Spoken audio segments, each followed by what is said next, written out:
Salut les passeurs par-dessus. Une question, Jésus était-il chrétien?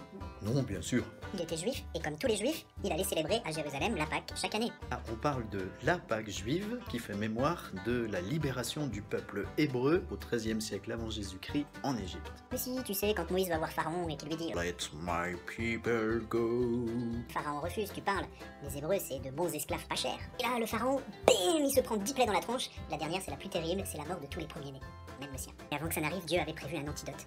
Il avait dit à Moïse « Écoute, tu prends un petit agneau, et tu l'égorges, tu prends son sang, tu mets le sang sur les linteaux de ta porte d'entrée, et comme ça, quand l'ange exterminateur il va venir, il va passer par-dessus ta porte d'entrée et il te fera pas de mal. » Non, Soussaï. Les Juifs célèbrent donc cet événement en mangeant de l'agneau, en buvant du vin qui nous rappelle le sang de l'agneau qui a sauvé, et en mangeant du pain qui n'a pas eu le temps de lever, tellement ces événements se sont passés vite pour fuir la colère de Pharaon.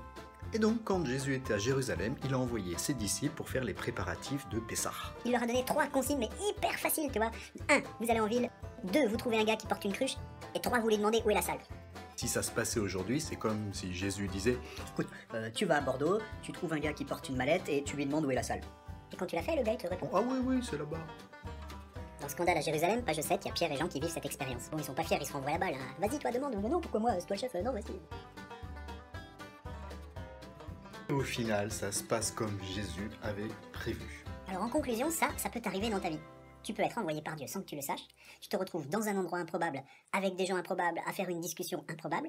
Et puis au final, tu as trouvé ton compte, l'autre aussi, t'as changé, t'as appris quelque chose, voilà, tout le monde en est ressorti bonifié. Et donc on savait pas que c'est Dieu qui était à l'initiative de tout ça.